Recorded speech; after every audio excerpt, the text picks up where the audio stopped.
Lapit na ng eleksyon, filing sa certificate of candidacy sunod ng semana. Dapat ning aton nga kapulisan, dapat epektibong ila intelligence bird. Kay may mga kabanwahan na kay baluman sila nga posible mangin mainit ang eleksyon. Posible mangin mainit ang eleksyon. Hindi ko na pag-mentionar kung ano nga kabanwahanan. So dapat effective ang intelligence network sa atong kapulisan. Kay kung may nag-build up sinang guns, no? Eh kung kaysa mo man nagapaiso man sa kandidato, may nag-build up sang guns, dapat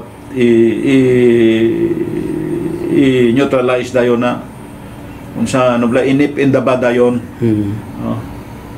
Agod nga kung ang kandidato kung wala man sa subong sina nga mga gold siya nasandigan, hindi maging na mangisog nga manggamo.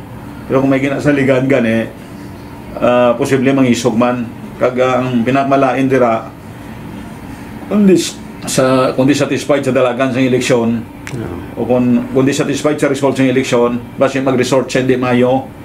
So that's why ang intelligence network nila dapat in place kag effective kag